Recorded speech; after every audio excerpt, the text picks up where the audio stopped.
on that. Like, what is helpful for bone? What is not helpful for bone? And how do you approach that with clients as a run coach who is, like you said, certified and not just self-certified? Hear me when I say this. Running is not a bone building activity. Say it again. Period. Running is not a bone building activity.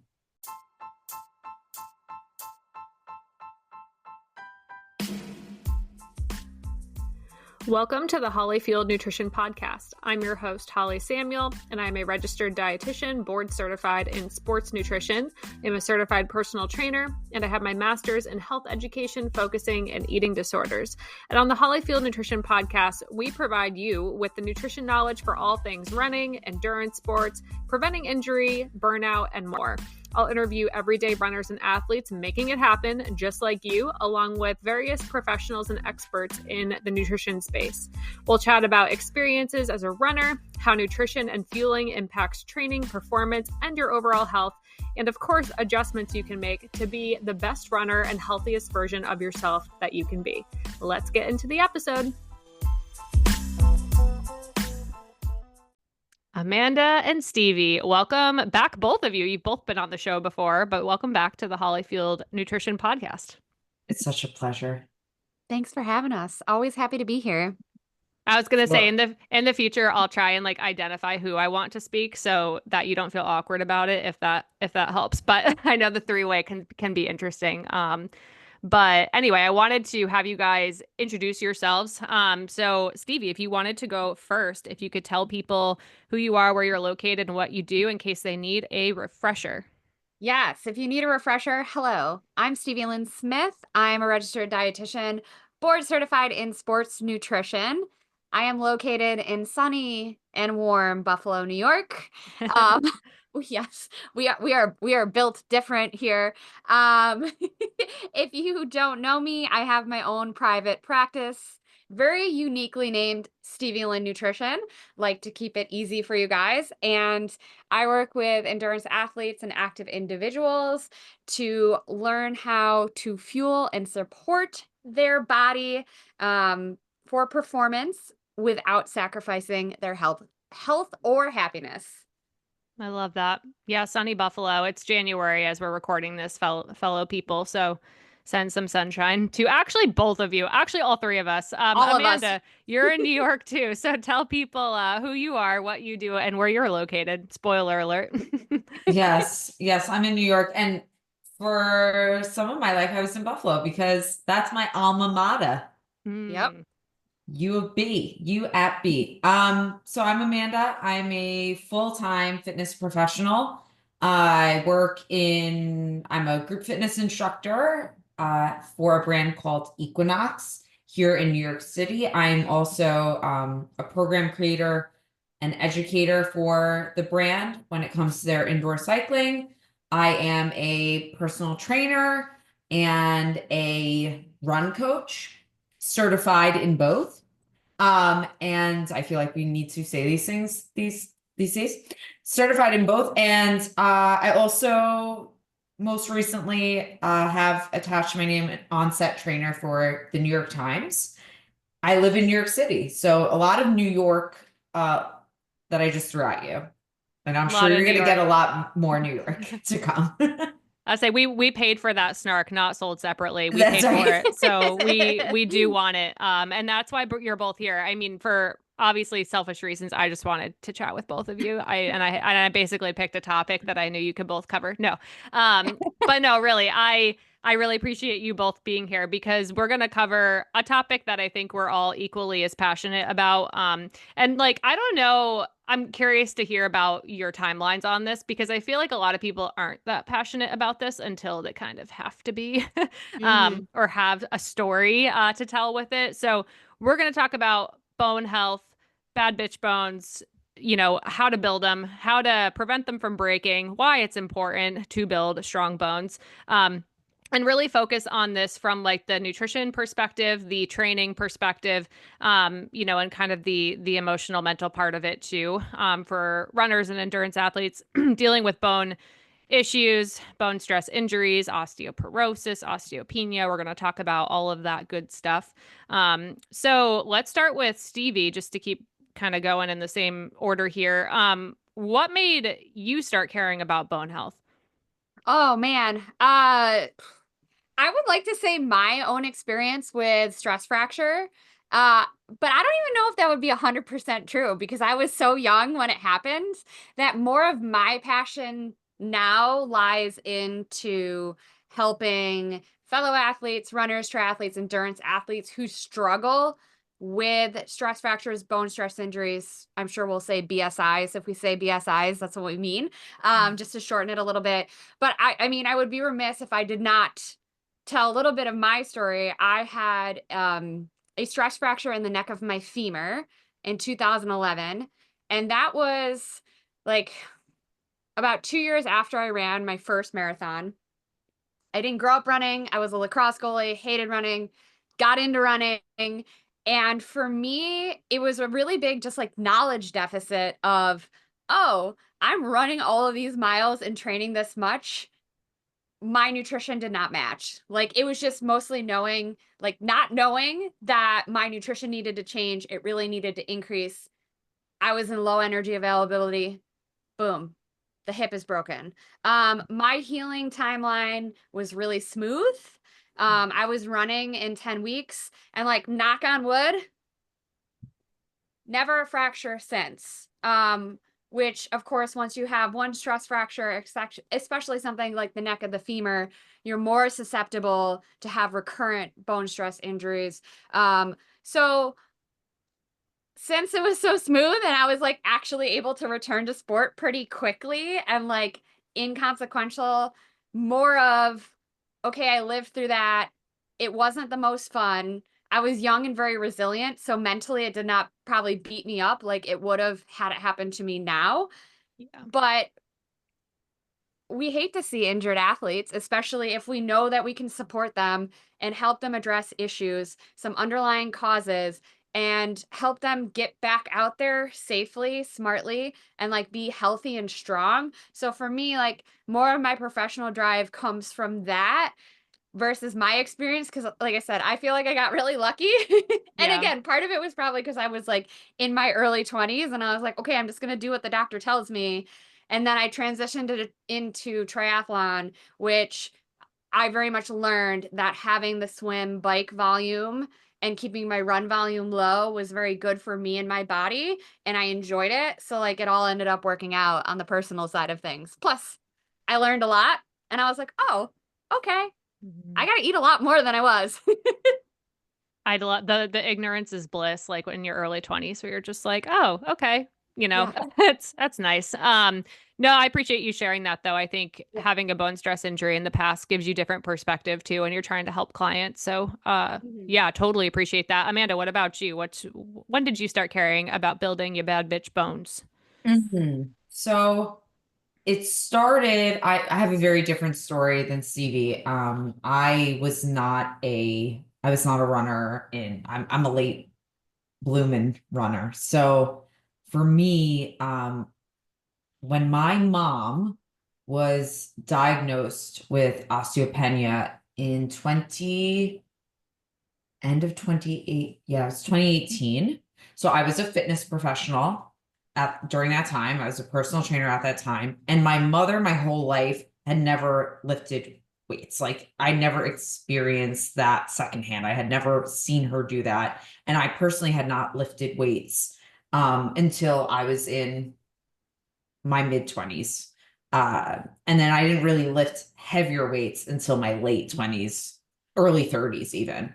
So when my mom got the diagnosis and she shared it with me, she was not afraid. That's not her nature, but it was the way that the doctor was pushing medication on her that was actually very harmful to her. Like if you looked up the side effects of this medication, one of them was like, if you kept it on your throat for too long, like you could have throat cancer.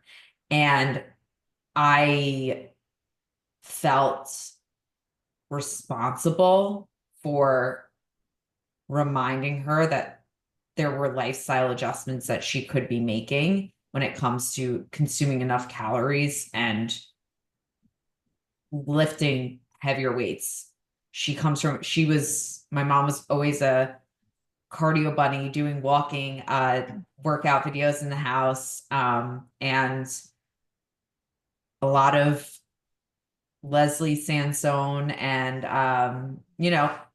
that's where she's from. She's so open to doing this, to changing her life in order to avoid medication, that she did.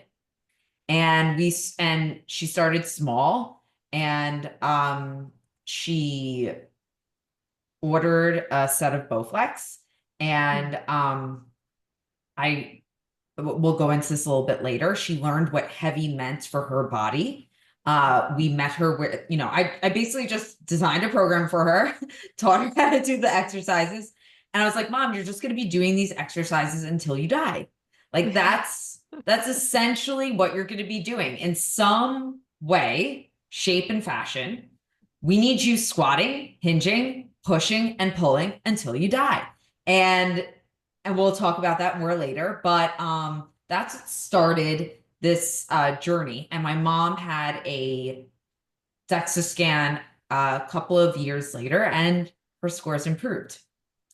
And the proof was in the pudding. She also happened to feel more capable in her body, which is a flex, So, and my mom is going to be 65 this year. Although she looks 35, she's going to be 65 this year. And that's why I am so passionate about this, because it's never too late. And then the second part of that story is my own struggles with fixing all the damage that I did to my body during my eating disorder, my decade-long relationship, basically, with an eating disorder and disordered eating behaviors. I was not in sport actively at that time, but I had done such damage that it had impacted my bone mineral density. And I work my ass off to reverse that. Stevie knows that. Stevie, the voice notes that were therapy for me to, and just sharing some of that with Stevie, and talking about my journey of, temporarily being on, supplemental hormones, right? And then layering in nutrition, and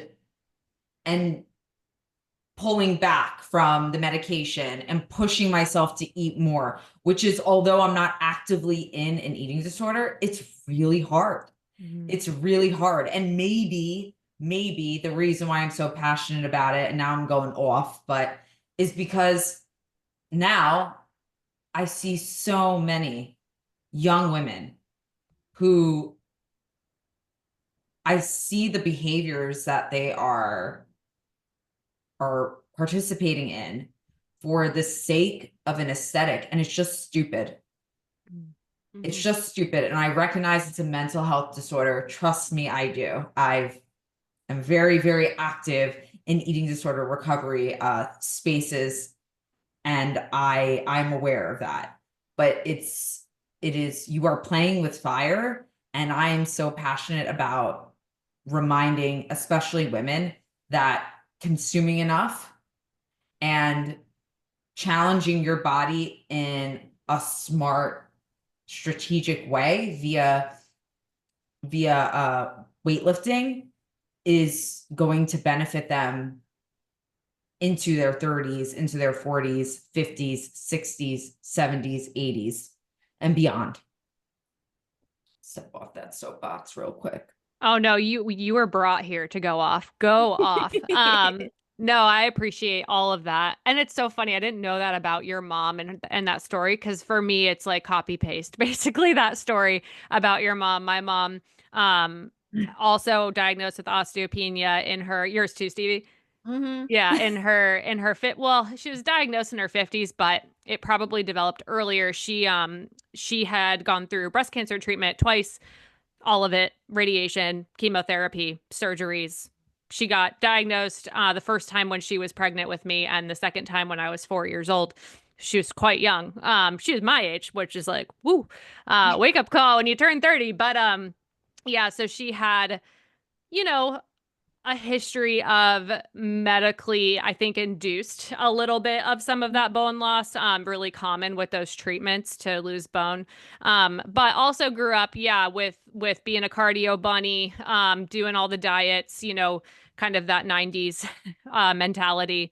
And that didn't help, right? And it was so funny what kind of changed the game for her, what with getting that diagnosis, but also with starting to actually lift weights was she had reconstructive surgery years and years later. The technology's improved so much. She was like, her skin was tearing and it was awful. So she like had to have everything reconstructed in her 40s.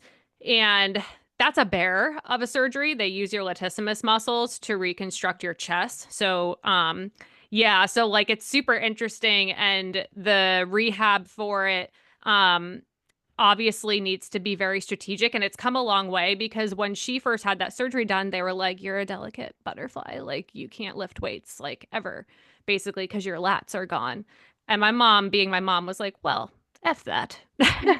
um I will. She was like, I basically, you know, solo parent most of the time because my dad was a pilot. We have a farm. She's like, I need to lift things. So that's unacceptable to me. So she started to really on her own. She got a trainer eventually at a gym. And I was going with her to that. So I got to kind of see that progress. And when we moved to New Hampshire, when I came to college up here from New Jersey, she joined a CrossFit gym and just went all in. And the guy, his name's Eric, who ran the CrossFit gym, it was just like he has a ton of education in kinesiology and rehab and exercise science, and was just a great resource and helped her, yeah, like deadlift, squat, heavy weights, like rehab her lat muscles, get rid of a lot of the numbness that was there after just poor rehab post surgery. And also increase her bone density. So she didn't have to go on medication and could push that off until later, or even improve things. So kind of similar. But yeah, I see that a lot. And like, it's really, really hard to change your bone density status. Like Amanda said, you have to work your buns off, but not in the way that you're used to. And it's also possible. So yeah, that kind of changed my perspective on bone health, and made me start to like recognize how important it was at a young age. And then I started running, and I heard about stress fractures and was terrified of them, and wanted to avoid them as much as possible, and learn as much as I can to help people recover from them, because it sucks to be injured. There's just a lot of stigma and emotional and mental toll that come with it. And sometimes you do everything right and it still happens. But, you know, I think controlling the controllables has always been important to me. So I appreciate you sharing your stories, because I'm sure they spoke to a lot of people listening so far. Go moms. Go moms. Yeah. And I mean, I guess I forgot about the other half of my bones journey. I'm Yeah. like, it's 6:00. It's late. But with yeah. my rheumatoid arthritis, I get DEXA scans every other year because Duh. like Stevie, I'm thinking about like athlete Stevie and not like chronic disease Stevie. I'm sitting here listening to you guys. I'm like, what an idiot.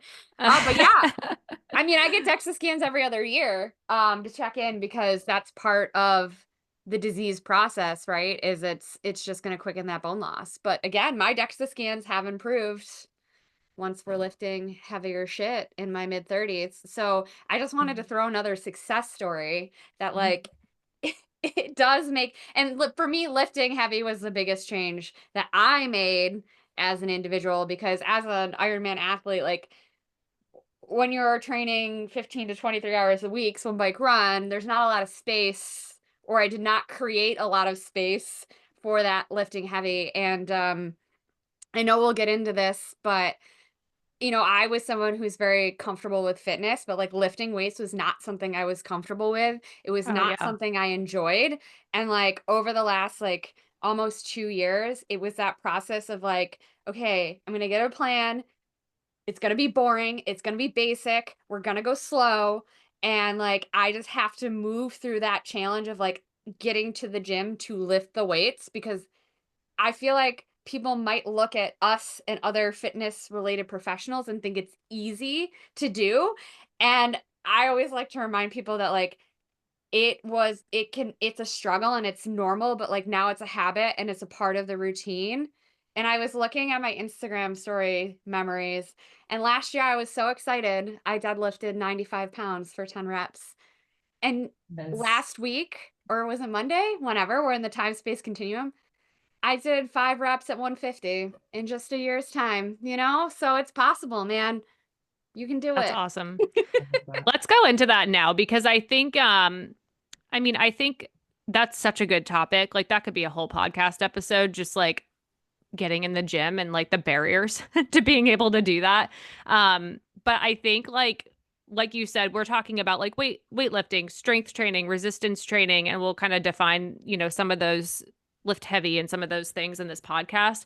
But it's super intimidating, I think, to a lot of people, but especially women.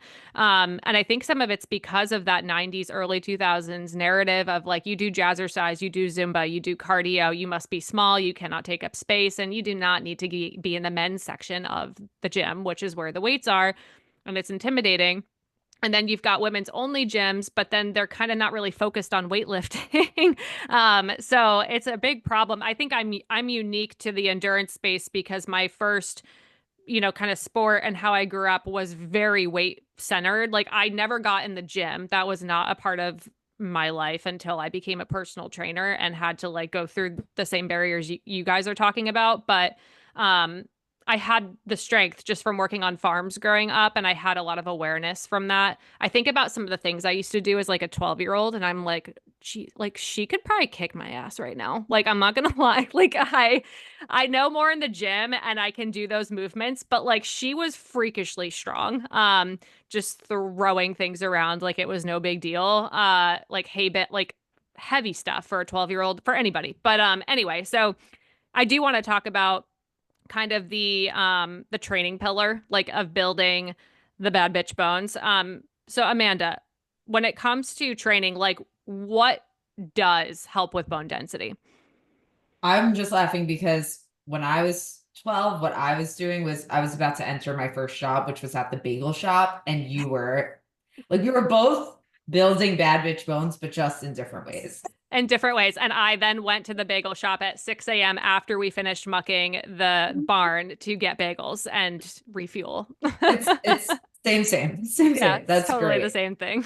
So I'm sorry, I was just laughing. So re-ask your question, Holly. So what like does help with bone density from a training perspective? Sure. So we'll go through some things. I would say that when I'm looking at a program for any given client, whether that's beginner or experienced with building any program should, in my opinion, that like whether or not the client is or the human is coming to the trainer for that intention, it should be at the forefront of like your health should be at the forefront, and that means your bone health, right? So I think about plyometrics, which is just jump training. I think about power, which is what we're referring to with 12-year-old Holly, which also decreases as we age, in addition to bone, in addition to muscle, and finally strength. So I think about those 3 areas when I am programming for a given client, right? So let's take a step back. Strength training, this phrase is thrown around a ton. And so let's define what that is. Strength training is not like strength Peloton classes with group fitness classes with whatever class you're taking where you're doing 20 and 30 reps. That's you're lifting weights and that's wonderful, but that's not the load that we are referring to as strength training for the sake, I would say, of this conversation. Yeah. So that would be, it gets, strength training, I think, gets thrown around a lot, but we want to make sure that's clear. So when we say strength training, we mean enough force to stimulate change in the muscle to contract and to grow. And then, in which in turn is pulling, without getting too scientific, on the bone in a well-rounded program, which stimulates bone cells. And so that's what we mean when we say strength training. When it comes to, you can stop me at any point, Holly/Stevie, if I'm going off You're doing on great. one. Oh, thank Keep you. going off. Thank you so much. Thank you so much. So if we're staying if we stay under strength training for now, how heavy is heavy, right? So that's going to be different for everyone. For me, most of my clients, I generally recommend 2 to 6 reps. The load has to be challenging enough where I would say, if we're looking at different areas, right? We have reps in reserve. So 1 to 3 reps in the tank is what I look at. If the weight is appropriate enough, if you want to look at percentages, that technically, 75% plus of max is what I go with. Every trainer will be a little different there.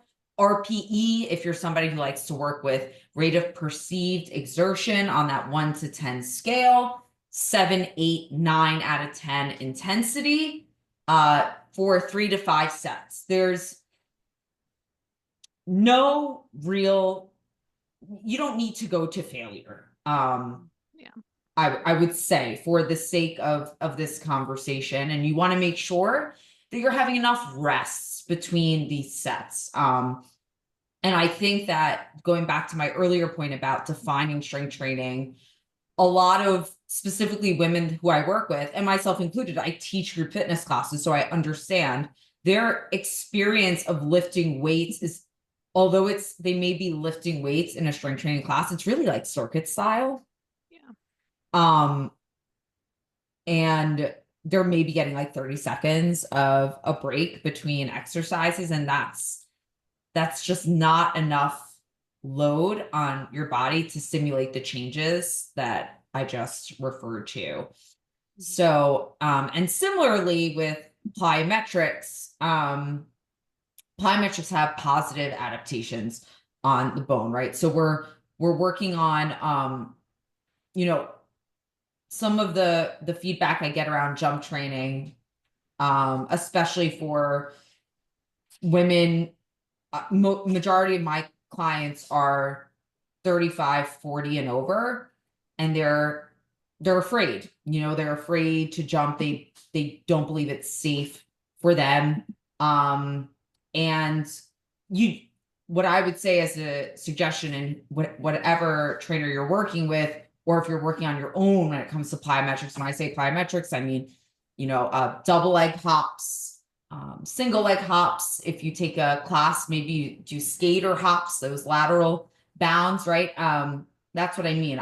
You have to, again, just like strength training, meet yourself where you're at, and know that it's okay. It's okay that you're afraid to do it. But once you can kind of manage the stability of your body, which you will continue to improve in through strength training, you will adapt.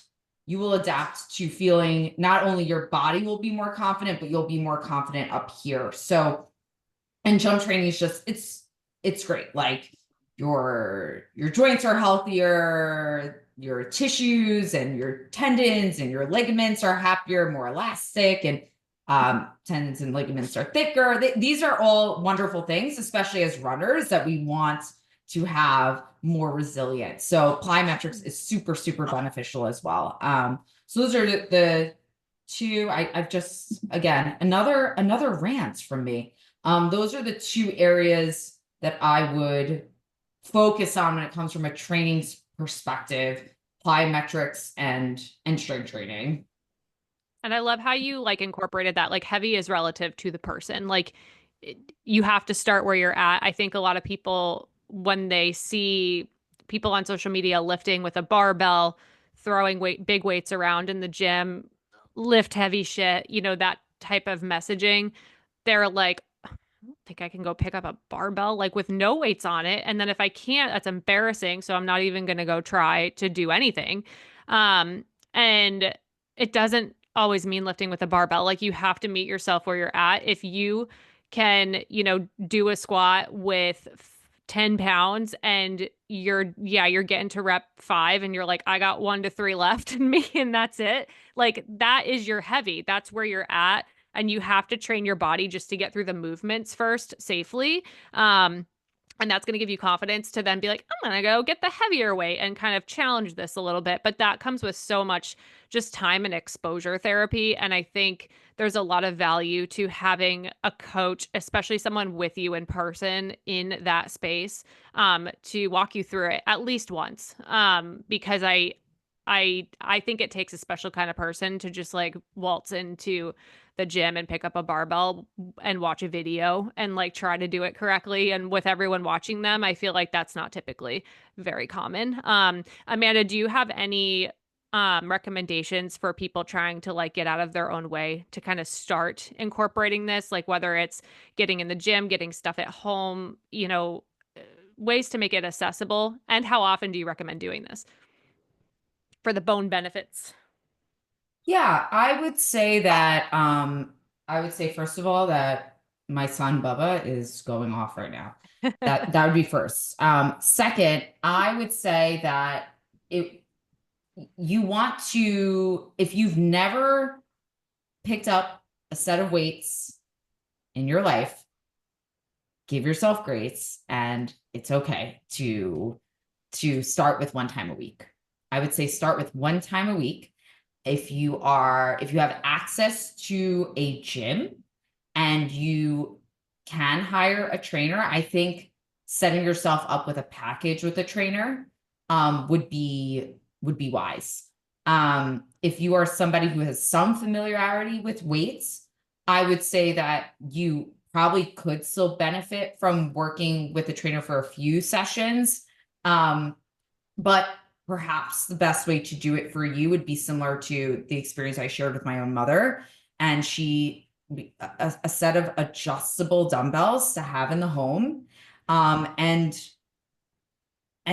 focus on four foundational areas that we like to see in our strength training program, right? So we spoke about plyos, power. When I said power, I didn't really go too into it because it's kind of like A a whole thing.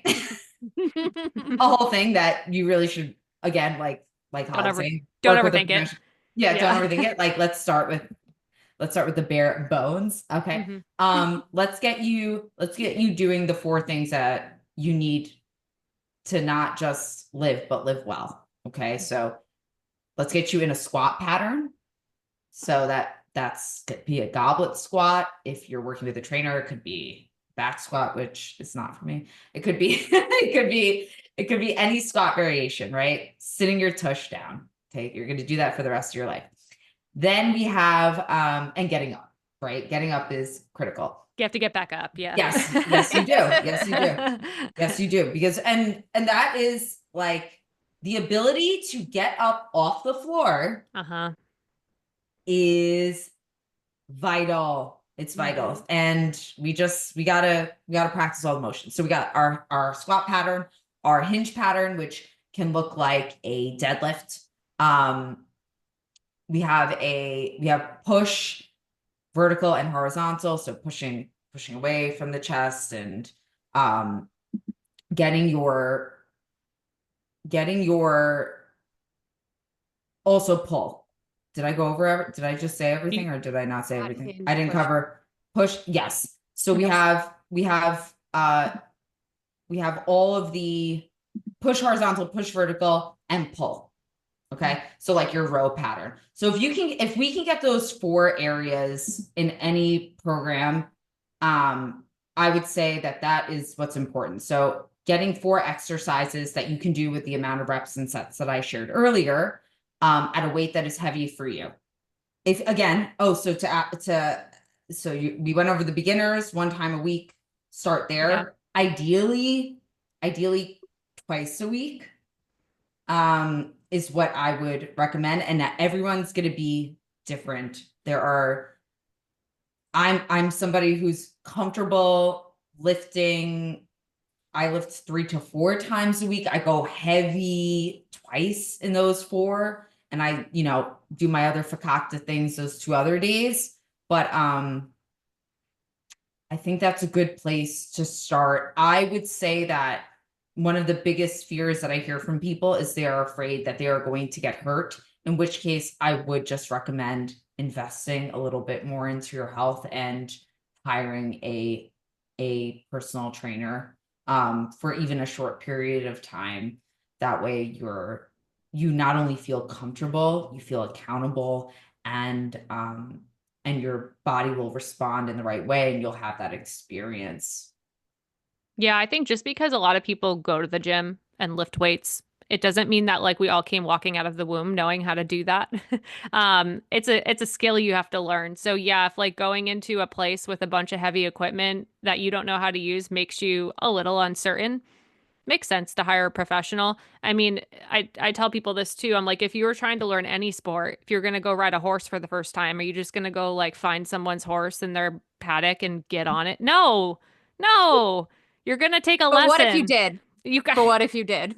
but what if you did? Asking the hard-hitting questions. No, Yeah, I mean, I'm with her. it probably wouldn't go super well, unless you're a protege and the horse happens to be a deadhead, right? Like you're gonna go take a lesson, and it's gonna be a safe environment for you to learn. So, yeah, think of weightlifting as an investment in your health, like Amanda said, but it's also a skill that we're not born knowing how to do.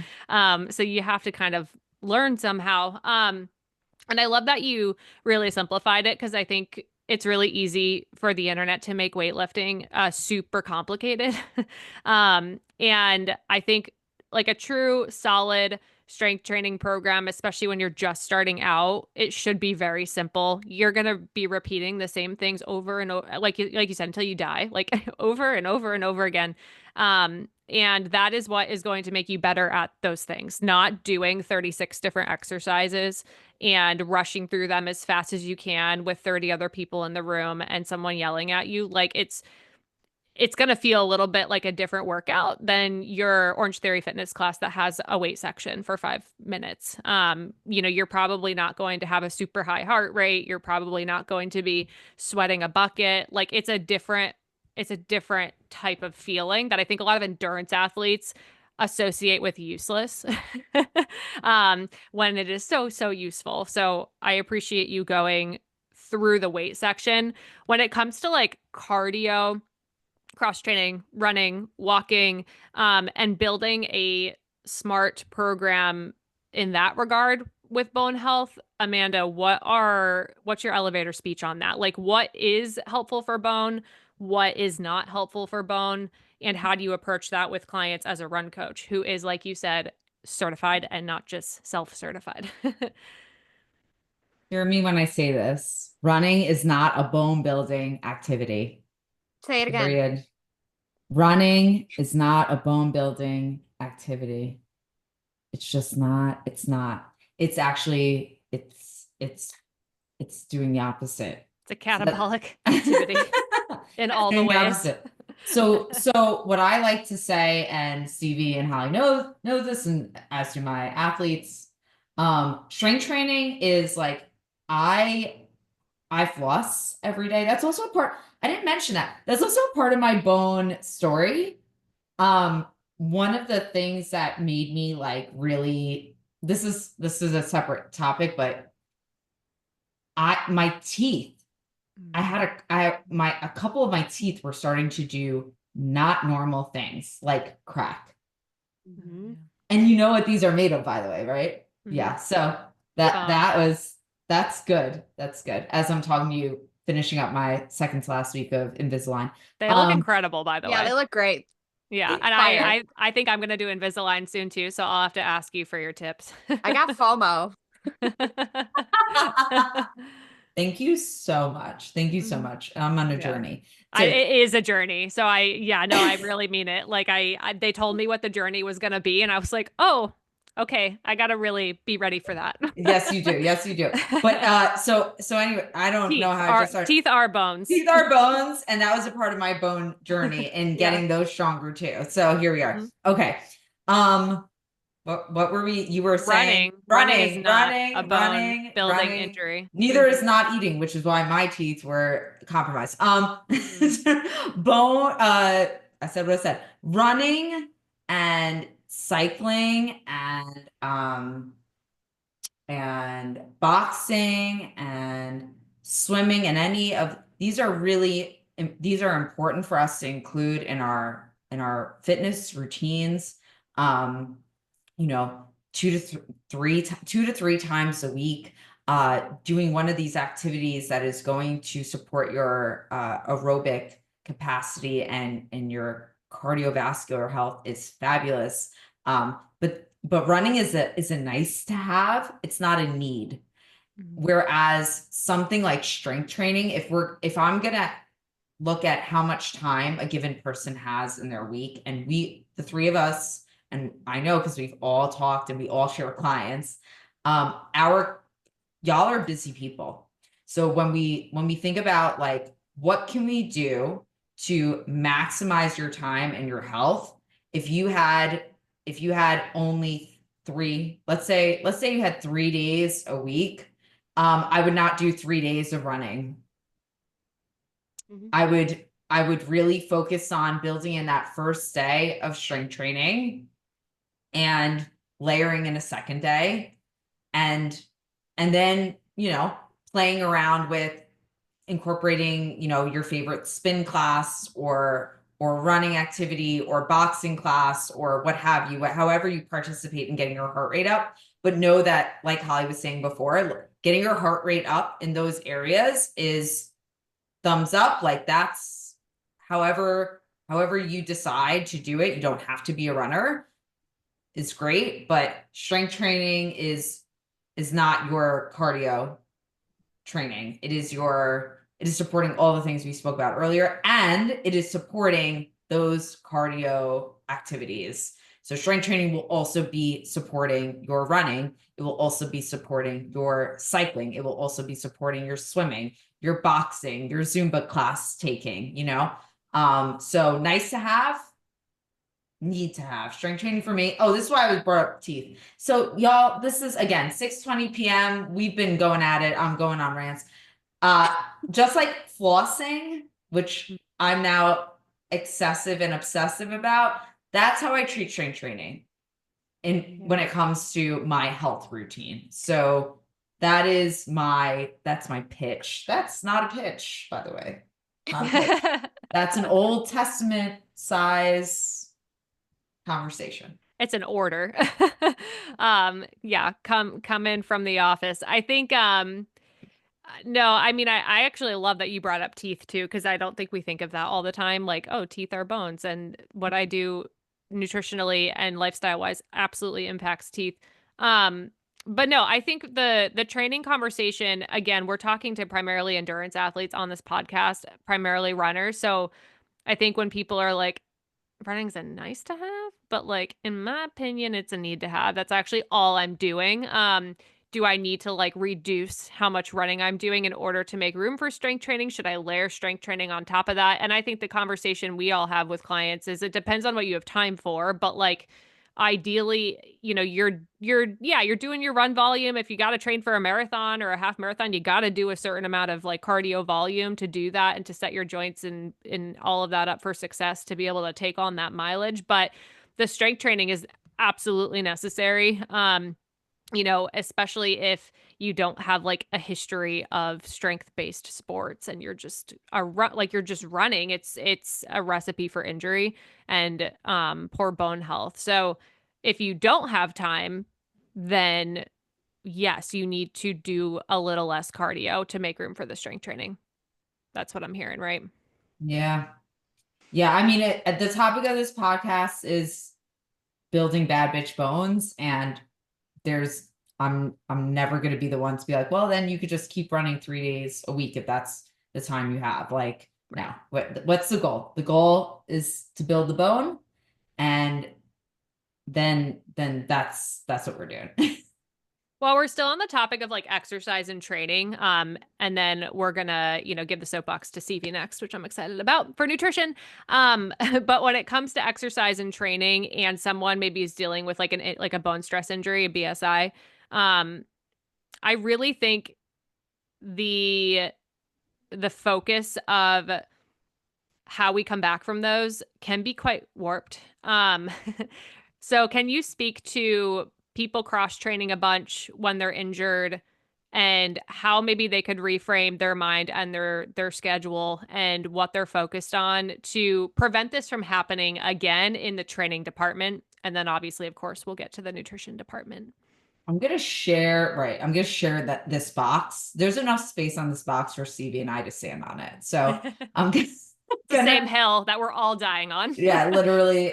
There's a lot of space, and we're gonna take it up. Yeah, this can be really confusing, especially because some of the biggest names professionally and in the influencer space are chaotically cross-training their way out of injuries, preparing for their next spring marathon. And it doesn't make any sense. So your first line of defense is not something that the three of us are certified in, is when you get a diagnosis like this, you need to be working with a physical therapist and probably a sport specific. So if you're a runner, looking for a running physical therapist to help you navigate this time.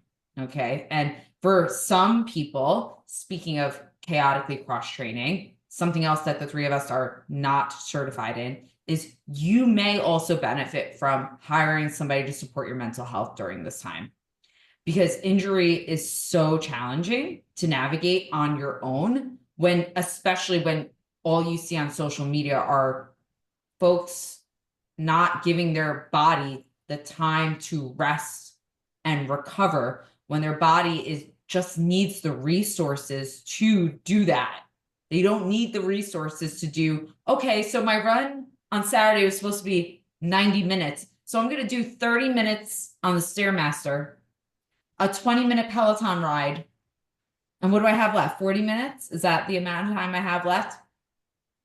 Probably more. I mean, honestly, for cross training. Well, yeah, you have to add 10 minutes for like each 5 miles that you were going to run.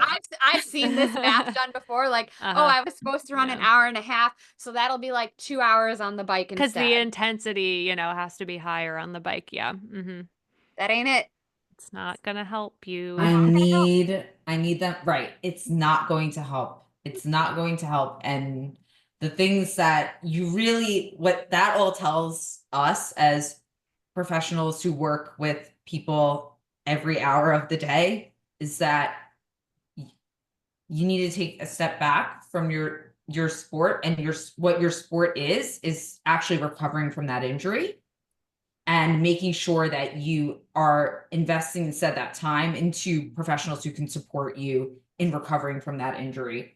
Everyone's timeline, as Stevie and Holly have shared, and you both work way more with this. I'm the one who hands off. I'm the hander off. I hand off my people to Stevie and Holly and Vicky over at Train Smart Run Strong, and who's a physical therapist and run coach, because their responsibility is not training through an injury at that point. So that's outside my scope of practice. But I think everyone's timeline is different in recovering from that, and that your timeline is going to look very different from, Lauren L runs the world on Instagram's situation. Yeah. And I got a lot of feelings about this, guys. Yes, that's why we're here. That's why we're here. And I just, again, I, knock on wood, honestly haven't really dealt with injury besides the stress fracture. But like, I had an injury from like me being the pedestrian, trying to not get hit by the car in 2017. way back when. And I had just taken 6 weeks off from running because I had this is when I was running like 3 marathons a year, doing an Ironman, doing all of the things. And I was like, you know what? It was a really long season. I did a lot. Like nothing, I'm not injured, but like think my I'll body, go home now. my body does not feel well. So I'm going to take 6 weeks off of running just to kind of like give it its time, let it. So it was my second run back and I was so excited. And this car is making a right on red and I step off the curb, try to avoid it. And I had a grade 2 ligament tear and avulsion fracture in my ankle. And I was like, well, that wasn't on the plan. But thankfully, Stevie had learned some things at that point. And I was like, shut it down. I was like, I worked for the government at that time. I had so much sick leave. I literally took a week off of work so I could sit on the couch and not have to like walk around the hospital or anything. I was like, how hard can I shut this down? So it was like end of January and I did Ironman Lake Placid in July. Fine. Like we didn't overload my run training. I was working with a coach. We didn't overdo my run training, like getting back in. We just like worked the other tools. I went to PT. I did everything I needed to do. And I still had a great race. And that was that. Right. So like I feel like I see people like, oh, my back kind of hurts. Let me ride my bike for 9 hours this week, even though I never ride it, but I can't run. And it's just like maybe at least in those early stages, if we can just shut it down. Like shut it down, figure out what's going on. Like obviously this is feedback that your body like needs some rest, it needs some resources, and then you can get those professionals, come up with like an actual evidence-based and also like how are you feeling based timeline and build from there rather than just like being chaotic because that's only going to make the whole process so much longer. Just nip it in the bud. Yeah, no, I think a lot of runners too just don't have a good like awareness. Like cross training doesn't give you the same feelings as running does. That's why you're not cycling all the time, you're running. So I think when you have to switch to something you like less, like you almost don't know like how you're supposed to feel after the same amount of time on the bike because it doesn't feel the same as an hour running. So you're like, should I do more? Did I do enough? And I think a lot of people end up being chaotic and doing like way more than they would have if they were just running. And it's not high impact, but it's still high tax on the body. And I think there's so much value to including a PT in your rehab program, especially sports PT. And Vicky's been on the show.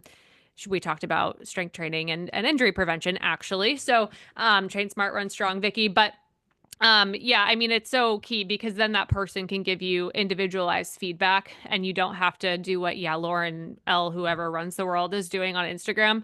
Because there's a lot of people on Instagram and social media. Maybe they're influencers, maybe they're professionals, maybe they're just people who are sharing their running, habit on Instagram, but they're treating their commitments to races like they are a professional athlete with a contract who must compete at races. And I want to respect how dedicated we all are to our sport and how important it is to us for a lot of different reasons, and also remind you that you're not an elite athlete. Your well-being and your livelihood are not tied to running the first mile of the Olympic marathon on a stress fracture, or else you're going to be dropped by the brand forever and not have a contract or a job anymore. And really put your health first because all of us got into this sport for health. So when it starts to be detrimental to our health because we're using it in the wrong ways, that is definitely a time to take a pause.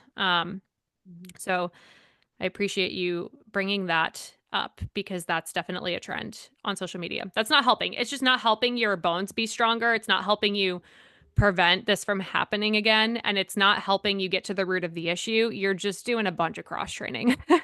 And I think like too, and I'm sure Amanda can speak to this, but when you take time off from cardio and then you get back into a training plan again, your cardio comes back pretty dang fast. It comes back pretty fast.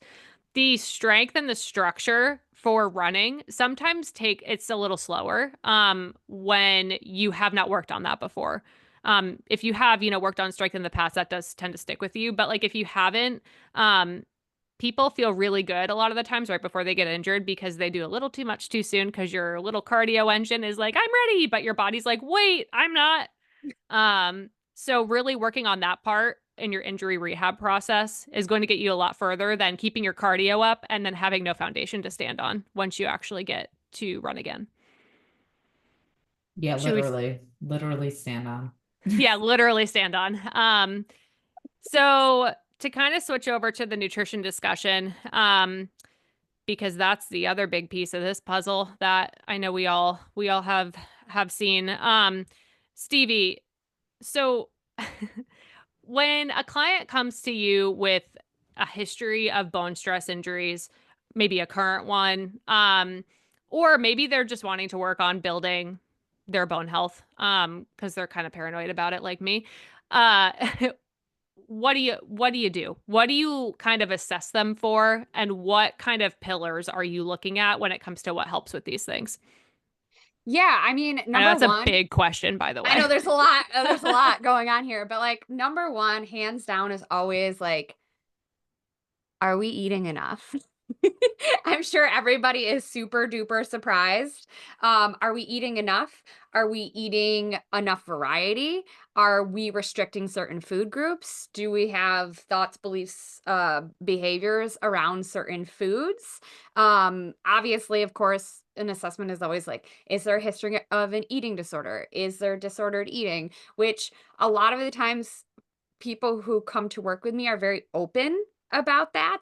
But there are also like questionnaires. And of course, as you both know, like you can start to pick up signs that there may be some disordered behaviors from um, at least some of the questions or things that people might say to me when I'm, chatting with them about working together. So those are always very big things on my radar, kind of overarching, and then we can get like more in depth. I'm always asking female athletes about their menstrual cycle. Like, what is their history? Like, do we know if they didn't have a menstrual cycle from like 15 to 25? Like, are they on different types of birth control? So diving kind of into that aspect as well. What is their training load like? What are their training habits? I'm out of my scope to fully change their training plan, but feel like I'm often recommending more rest or a cutback in training. If we're concerned about energy availability, we can, if we have a DEXA scan which looks at bone density, sometimes we have those available. That's always something I'm looking at. And if they're coming to me with an injury, hopefully we at least have one to kind of check in on that. We could look at vitamin D test patterns over time. So it's kind of a mix of like, what is their status around injury, what's their history, what's their intake and like nutrition habits and thoughts and beliefs right now, and then we can layer in some of those other tests and metrics that we have.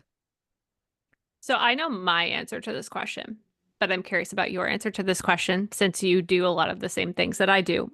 But when you're working with a client on their nutrition and they have a history of stress fractures, maybe currently have one, and are like, get me out of this. I don't want this to happen again, or starting to make the connection that like they're related, the nutrition and the bone health. And you're finding that, yeah, like step one, eat enough food is not complete, is not happening. Do you find it is very hard to get past that? And that is probably what takes the most time, especially if it's been going on for a really long time compared to like, because I think what a lot of people hear from like orthopedists is you just gotta up your calcium intake. Mm. You just gotta eat more, have more dairy. And I don't think that those are necessarily bad recommendations, but it really misses the foundation, which from my perspective, I feel like is the hardest. I feel like anyone would be like thrilled if all it was to go take a calcium supplement. Oh yeah. Yeah. I mean, that's easy, right? Hmm. It's just like if there was a magic pill that you could take to fix everything, like everybody would just do that. There was a pill that you could like take to be like strong tomorrow and not put any work. People would do it. Um, but yeah, it's definitely the hardest part is getting people to eat more. Um, and it depending on the person and the client, the individual, it's kind of getting to the bottom of like, okay, why why is this a challenge for you, right? There's no judgment, but just like why? What do you feel when I try to give you strategies to increase your intake? So how can we overcome this obstacle and these barriers together? Is it your thoughts and beliefs around fats or carbohydrates? Or is this overwhelming and we just need to make it a lot smaller of a goal, like smaller incremental goals of like, we're just going to add a spoonful of peanut butter to your usual oatmeal and like this is where we're going to start. So for me it's a lot of the assessing of like, okay, why am I getting met with this resistance and how can I help this person move through the resistance with very tangible small things that feel achievable and attainable for them throughout their day, rather than just being like, probably doctors being like, eat more, here you go, here's a handout, bye. Hmm. Yeah. It's more of just those smaller things and like kind of really trying to find out where their hang up is and how I can support them through that. Thanks for diving into that because I think it's when I meet with someone, and you kind of said this, sometimes people are super open about, yeah, I'm in recovery from an eating disorder, or I was in treatment, or I never got diagnosed, but I think I had, something Mhm. going on. And I've kind of gone through a bit of a journey with it. But sometimes it doesn't come out right away. I find sometimes I notice those gaps, hey, like you're under fueling, like we have some work to do. Here's how to, like you said, strategically start filling those gaps one step at a time. And then like a couple appointments in, there's resistance, or maybe they did it and then their body composition changes and they're like, I'm really happy with how I'm feeling. I feel a lot better. I have more energy. I'm sleeping better. But I feel like I'm gaining weight. um it's usually by like the third or fourth appointment. I don't know if you can time it, but that's what it is for me. So, Yep. it comes up sometimes, people are like, I'm nervous about this, and that's what they tell me at the first appointment because they are aware of their history. And sometimes it comes up, kind of later, because they just didn't see that coming. So how do you go about having those conversations with people when a lot of the times eating enough is the most important part of building bone density from a nutrition perspective? Mhm. Um, and it is, I think, the hardest thing to do and recover from. How do you go about helping people get around that mentally from a dietitian perspective? And when do you pull in other tools too and therapists and stuff? Yeah, so to be honest, if anyone tells me that they have an eating disorder, I will not work with them if they're not actively in therapy in some form or fashion. I can support you. I consider myself informed. But I am not the end all be all. As Amanda said, this is, a mental health disorder and I am not a mental health provider, but I can be here and be on your team and support you. So that's really number one. But of course, there are situations once I get into the work with a client who maybe has not been diagnosed that we have to broach the conversation of like, hey, like I think that maybe reaching out and finding someone who specializes in this, who's a mental health provider, is going to be like a really great complementary tool to get you to where you want to be. Um, the success rate on that, this is where I remind myself, like, behavior change, right? Like, I can give them the support and the tools, but I can't make that person really want to take that next step Hmm. to fully find another provider and get the mental health support that they need. But share the tools and that, like, I am there to support them in the ways that I can. As for people who maybe were not looking to add that mental health aspect to it, but are still struggling. Um, This is why I love my food and mood journals and practice better when they are journaling. No number feedback, but I like it because it starts to help them create that positive feedback loop. Kind of like what you said. It's kind of repeating back to them, "Oh, I just heard you say that you're sleeping better. Your long run was great. You didn't need to take a nap after your long run and you were able to do XYZ with your family." And pointing those wins and progress out to them helps them, at least over time. It doesn't usually happen the first time. Sometimes it clicks, helps them be like, oh, like have that light bulb. And when they can start to write it down and recognize those patterns themselves, in the beginning, usually I'm the one kind of pulling it out of their comments. And then towards the end, if they're doing the work on their end, like I always tell my clients, you're the one doing the work. Like I'm the guide. If they're doing the work on their end, you start to make progress, seeing that feedback loop, or maybe it's a negative feedback loop. Like, oh my God, I forgot to bring my scratch on my run and I felt awful. I can't believe I used to run with no fuel. So they start to recognize those patterns and how it makes them feel in and out of sport. And that is such a powerful tool because we can encourage them and tell them all of the benefits of this, but until they start to feel it themselves and really want that for themselves, it's like kind of a dead Yeah. end. Yeah, and I appreciate you going into that, and I saw Amanda nodding along too. Like something Amanda had said at the beginning during just your own journey too was like how hard you have to work to make sure you're eating enough. And I really appreciated you sharing that because I think a lot of the people I talk to are afraid of overdoing it when it comes to nutrition. And if you are someone who's afraid of overdoing it, your baseline is that you will probably never physically be able to overdo it. Yep. Like your baseline is you're not quite going to get enough if you were to eat just like purely intuitively. Like you're probably not getting it. I'm that way. Me. Probably not getting enough. All of us pointing at ourselves.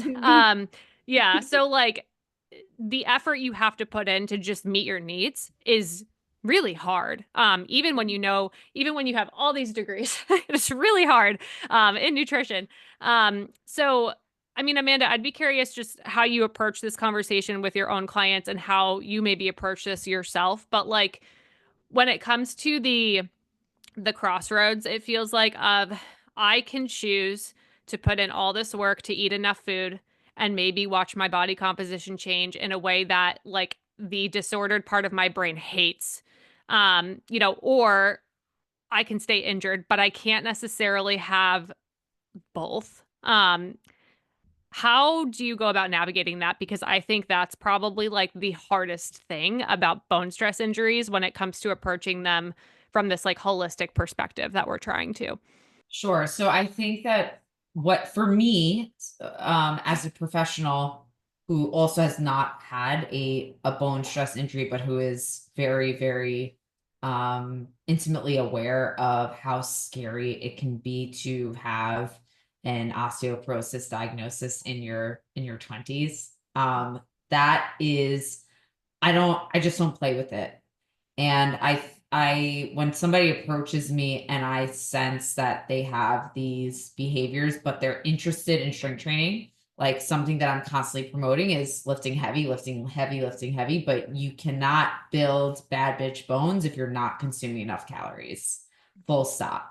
So if you can't get past that in your mind, we need to have you actively working with somebody to get past it in your mind, which is outside of me. Yes. And so the way I approach it is very similar to Stevie. I will not, and I've shared this with both of you. There have been, I've said no to athletes who are not actively working on their eating disorder recovery and disclosing to me that they have a disordered relationship with eating, but they also want to strength train. And I love that they want to, but that has to come first. So the other part of this is, how me as a I have to also recognize that somebody who is in, I didn't share this in my intro, but I consider myself eating disorder informed. I actively went through outpatient treatment, and I still am somebody who's very active in a group therapy setting. I've benefited from 12-step program. I'm a sponsor, et cetera, et cetera. So I'm very, very comfortable and saying this, that people who are engaging in disordered behaviors, their brain is not braining, and it's because they're not only they're in their disorder. Not only that, like their body is like on a nutrient level, just not getting what it needs to think clearly. And so a part of this is also like recognizing that as somebody who's informed in this, like I recognize that another person who really, a person approaching me who wants the best for themselves may not actually know what that is in that moment. And so my goal is to just make sure that they have the tools. I think that's an answer. Is No, that it's an answer? perfect. It's perfect. Yeah, and I mean to kind of like wrap up the eating disorder conversation around bone stress injuries, obviously not everyone who gets a bone stress injury has an eating disorder. Um, Hopefully we've established that there's a lot of reasons why these can happen. And there's a lot of reason why like osteoporosis and osteopenia can happen too. But if this is a part of the picture, it takes more than a trainer and a dietitian. And I think a lot of the times we are the ones who see them first. Right? Because they're reaching out to us because we're accessible, we're fun, like we're talking about strength training and nutrition and not like the stuff nobody actually wants to work on and talk about, which is mental health, and maybe PT, because it's just a bit more cumbersome. You have to address some demons that you don't want to address. As someone who has been to and is in therapy, like it's hard. So I think it's just important to get that conversation out there coming from us, because if you do want to work with us and this is a picture, this is part of the picture too. This is what you have to do, to overcome this truly, without trying to just slap a band-aid on it. So I appreciate you both speaking to that. So in addition to eating enough, to kind of wrap up, the nutrition conversation, I know you talked about, vitamin D test, DEXA scans, a bit about like hormone health status too, like if we're missing a period. Mhm. So when you have someone, Stevie, and they're like, have a stress fracture, or have osteopenia, porosis, and maybe you're missing some of these like things in an assessment on them, is there any like tests you recommend them doing to kind of assess where they're at? And how do you approach supplements? Yeah, okay, all the things to unpack. I wanna say something first though about, how hard it is to eat enough. Yes. I 100%, like, I'm back in training for the first time in a couple of years, Mhm. and I was just, like, sitting in my house, and I was like, "I think I'm gonna track my food for 2 days and just Yeah. see where I'm at." Because like, for me, that doesn't trigger me, I'm totally cool with it, like, it's a tool, and I was like, "Okay, 3,200 calories, I'm good." Yeah. And, like, Nice. looked at my carbs, I'm like, "Let me calculate 6 to 10 grams per kg." And I was like, "Oh, I'm money, I'm good." Yeah. So Sometimes you got to do it. I totally get that. That speaks so to me. that's just a note that, like, even us professionals, like, I'm like I said, Holly, just like you, where I'm like, I don't wanna get caught into the trap because it's very easy to get caught into So that easy. underfueling trap. So, Mhm. I digress from your question. So, things we wanna look at, if we can get a DEXA scan, I think it's such great knowledge even if we don't have an injury to be like, okay, you know, the younger, the better we can get it, but like it's still not going to be for nothing if you get it when you're older, right? Um so I think that's a great thing, and like under insurance I think can be pretty affordable from what I have read from physical therapists who work with this a lot. Mhm. If we can't get that, no big, well, ideal, but not the end of the world. Vitamin D levels. We definitely want to check in on vitamin D status. We know how important it is in bone building and bone health. Um, when we think about calcium, we hear about calcium for bone health. Yes, very important. But this one is we don't have a lot of reliability on testing. Same with magnesium. That's also going to play a role in bone health. Basically, you might get blood work back that has calcium, has magnesium on it, and you're like, oh, but wait, we have these.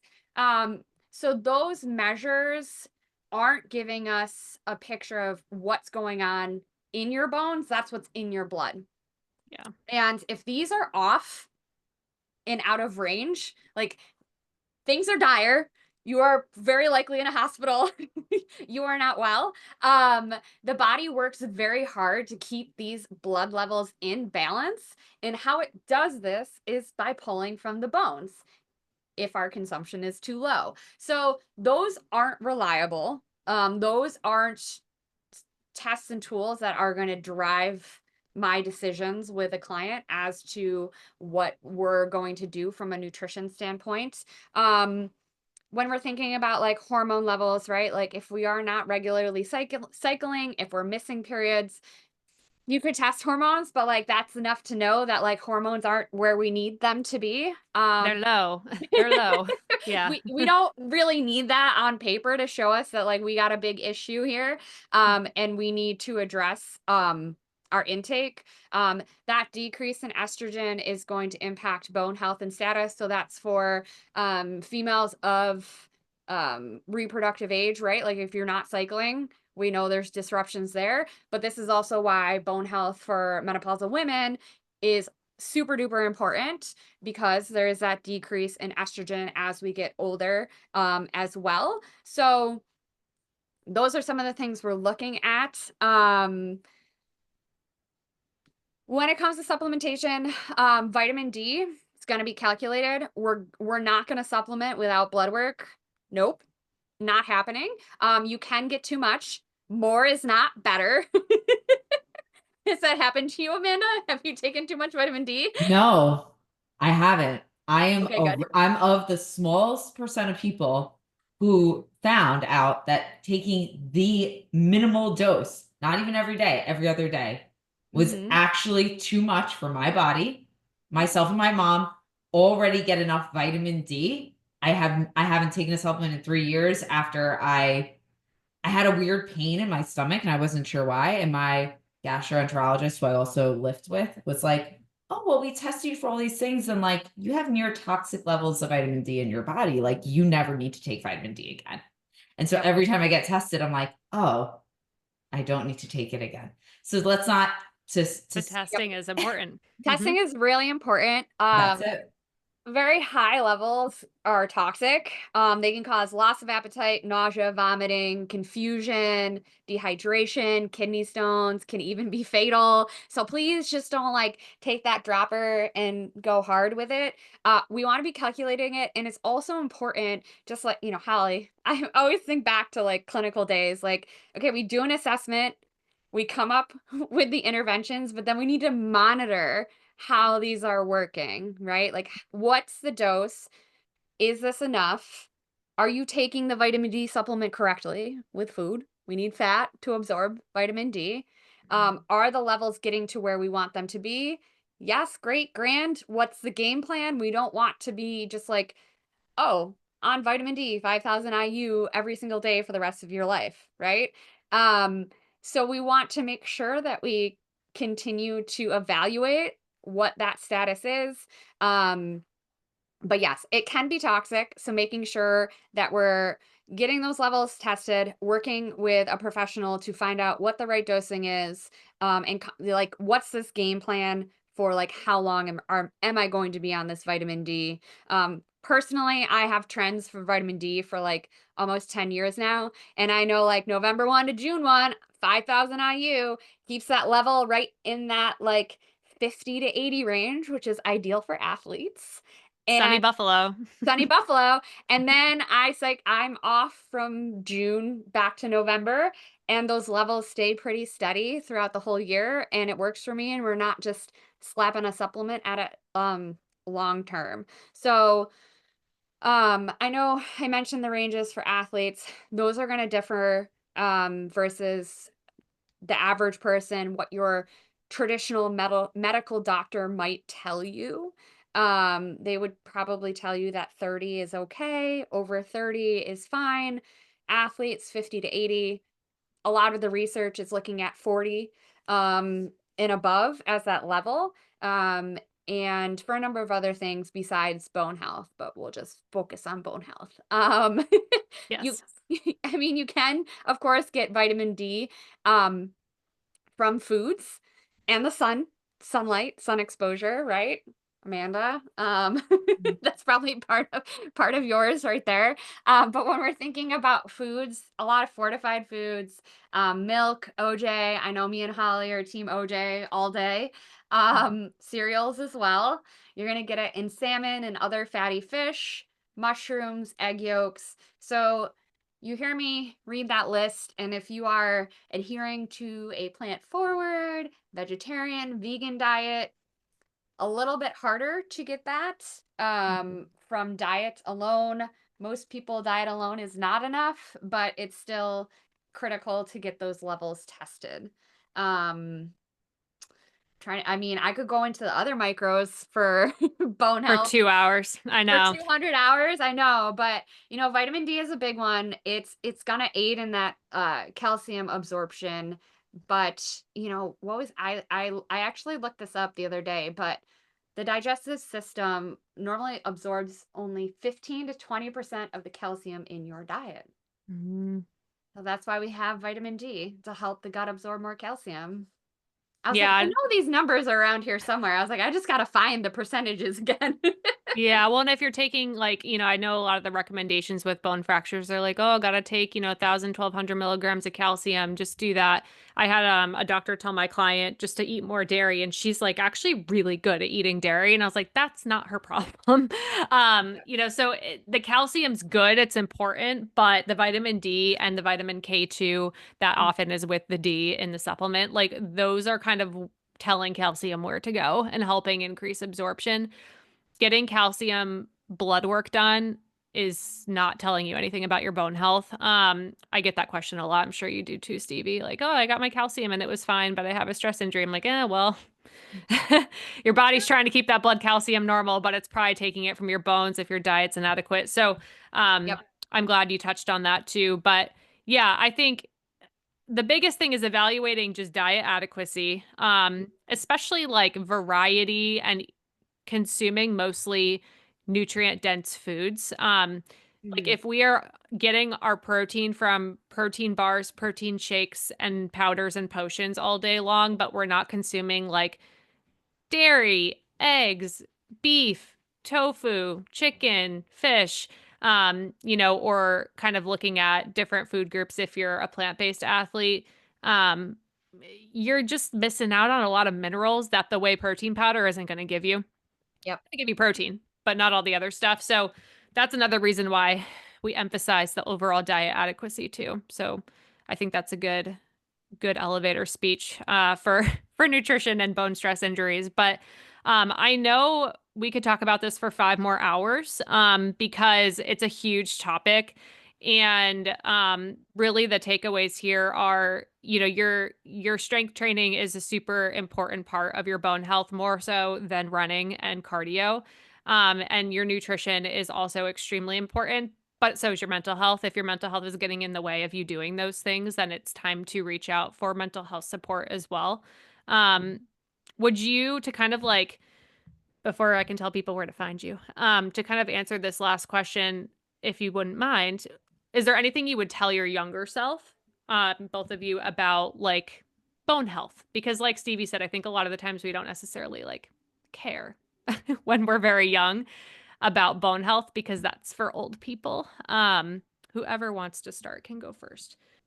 Don't jump, Amanda. I don't even know where to start with this one. I just, my younger self, I would just think that if I don't want to say I just like didn't care, but if I knew more, if I didn't have this knowledge deficit and I knew how important it was for me, even right now at 36, I, I would just think about like, damn, I want to be powerful through my late teens, through my 20s. I want to be able to challenge myself like physically in sport and then not have it negatively impact me later in life. I just lost one of my grandmothers to a hip fracture, right? And we know the increase in mortality after a hip fracture, right? Is it 100% preventable? No, but I want to also make sure that I am doing bad bitch things and lifting weights well in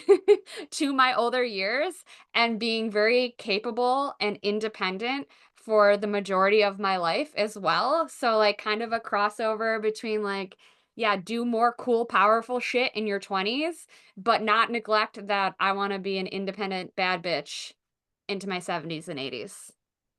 And the bones are important for that. We love Yep. it. Amanda, what about you? If I could talk to 21, 22-year-old Amanda, I'd be like, what are you doing? But you don't know what you're doing. And you think that you're immortal and that the most important thing is having a certain aesthetic and feeling in control of your life, and that this is the way to control things, but it's not. And everything that Stevie said is what I would say to myself.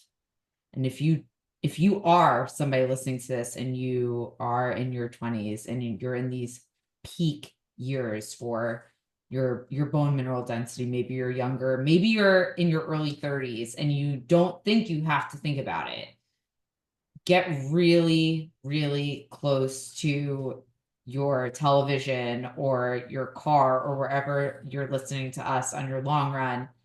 The debt collector comes for all of us when we decide not to take care of ourselves and just if you know that you can make better decisions for yourself when it comes to the things that we've identified today, do it now. The time to do it is now, because you can exist and you can live into all the decades of life, but living well is what we are referring to. Longevity is a cute buzzword, but it is not what we're talking about. We're talking about being a bad bitch into your 40s, 50s, 60s, 70s, 80s, and beyond, and having the ability to be strong and capable in your body through every season of your life.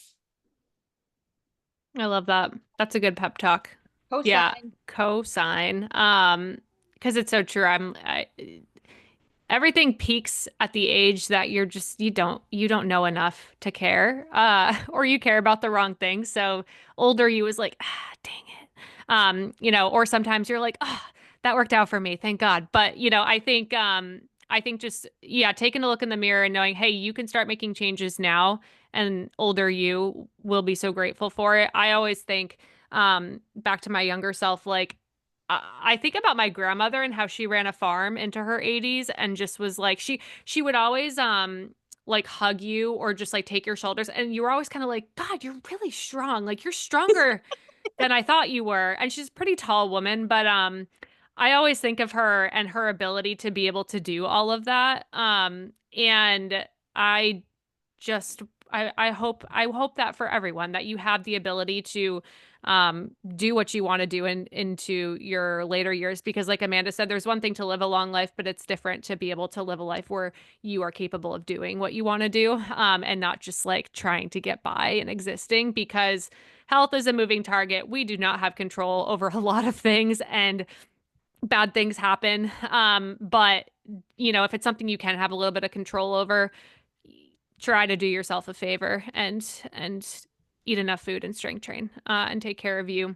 But thank you both so much for coming on and staying later than I thought we would stay. It doesn't surprise me though. We could have talked for many more hours. So where can people find you, Stevie? You can find me on my corner of the internet at Stevie Lynn Lynn, LYN. You can also find me at StevieLynnRD.com. And, if you're there, I hope you like dogs too. Yeah, you see the background. Amanda, No where can people find chance. you? You can find me most times on my couch in New York City. You can find me also on my corner of the internet, which is at Amanda underscore Katz with 2 Z's on Instagram.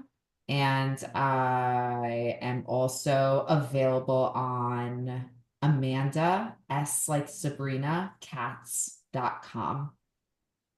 Awesome. I'll put all of that in the show notes so people can go find these wonderful ladies. Thank you both so much for coming on the show. And until next time, happy running.